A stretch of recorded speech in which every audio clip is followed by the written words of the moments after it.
ফলে আমরা সরকারি দলের প্রতি আহ্বান জানাচ্ছি দ্রুত সময়ের মধ্যে জাতীয় সংসদকে কার্যকর করতে সে অধিবেশন ডাকা হোক এবং তার আগে সংবিধান সংস্কার পরিষদ সদস্য হিসেবে তারা শপথ নিক এবং সংবিধান একই সময়ে যাতে সংবিধান সংস্কার পরিষদের অধিবেশন ডাকা হয় আমরা সেই আহ্বান জানাচ্ছি। দ্বিতীয়ত, আপনারা দেখেছেন যে নতুন একটি মন্ত্রিসভা গঠিত হয়েছে বাংলাদেশ জাতীয়তাবাদী দল বিএনপির নেতৃত্বে। জনাব তারেক রহমান প্রধানমন্ত্রী হিসেবে শপথ নিয়েছেন, তার নেতৃত্বে এই মন্ত্রিসভা নিয়ে আমাদের কিছু পর্যালোচনা রয়েছে। কারণ স্বাভাবিকভাবে আমরা আশা করেছিলাম যে এই মন্ত্রিসভা বা যেই জিতুক না কেন এই নির্বাচনের মাধ্যমে তারা পরবর্তী যে সরকার নেতৃত্ব দেবে, মন্ত্রিসভা গঠিত হবে, তা নতুন বাংলাদেশের যে আকাঙ্ক্ষা, সংস্কারের যে আকাঙ্ক্ষা, পরিবর্তনের আকাঙ্ক্ষার সাথে সামঞ্জস্যপূর্ণ হবে। কিন্তু এই মন্ত্রিসভা দেখে আমাদের কাছে কোনোভাবেই মনে হয়নি এটি পরিবর্তনের যে আকাঙ্ক্ষা সেই আকাঙ্ক্ষার সাথে সামঞ্জস্যপূর্ণ।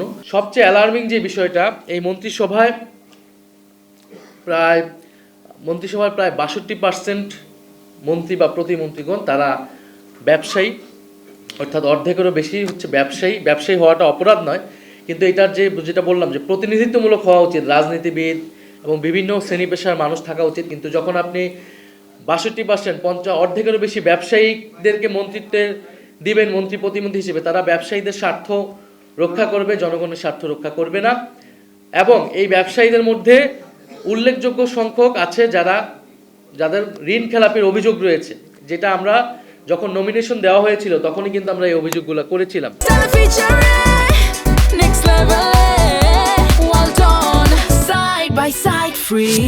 আমি নাম না নিয়ে যদি বলি, 3টি গুরুত্বপূর্ণ মন্ত্রণালয়, সবচেয়ে অনেক বড় বাজেটের মন্ত্রণালয় এমন একজনকে দেওয়া হলো যিনি রিয়েল এস্টেট ব্যবসায়ী এবং হত্যা মামলার আসামি।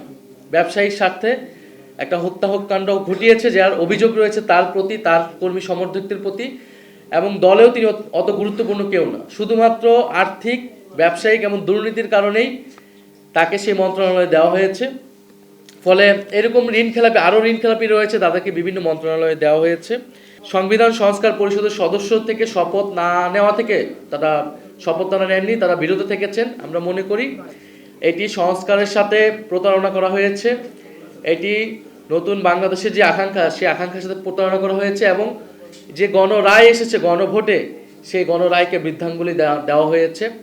আমরা আহ্বান জানাবো, আমরা আশা করব তারা দ্রুত সময়ের মধ্যে তারা শপথ নেবেন। আমরা আশঙ্কা করছি যে এই নির্বাচনে এরকম একটা যোগসাযোগ হয়েছে ভারত, আওয়ামী লীগ এবং বিএনপির মধ্যে, এবং আওয়ামী লীগের পুরো ভোট ব্যাংকটাকে বিএনপি নিজের দিকে নেওয়ার চেষ্টা করেছে। বিএনপির, এটা আমরা আগেও বলেছি, এটা নতুন কোনো কথা না, বিএনপির বিভিন্ন বক্তব্যে, তার মঞ্চে জয় বাংলা স্লোগান দেওয়া, আওয়ামী লীগের লোকদেরকে পুনর্বাসন করা, হত্যা মামলা আসামিদেরকে নিজের দলে ভিড়ানো, এই চেষ্টা কিন্তু স্থানীয় পর্যায়ে হয়েছে। নির্বাচনে ভোট গ্রহণ সুষ্ঠু হলেও নির্বাচনের ফলাফলে কারচুপি হয়েছে এবং সেগুলো সত্ত্বেও আমরা গণতন্ত্রের স্বার্থে, আমরা দেশের স্থিতিশীলতার স্বার্থে আমরা এই নির্বাচনের ফলাফল বলা চলে মেনে নিয়ে আমরা সামনের দিকে এগোতে দিয়েছি। আমরা বাংলাদেশের জাতীয় সংসদকে এবং সংবিধান সংস্কার পরিষদকে কার্যকর করতে আমরা শপথ গ্রহণ করেছি। খবরের কাগজ, নিখাত, নির্ভীক, নিরপেক্ষ।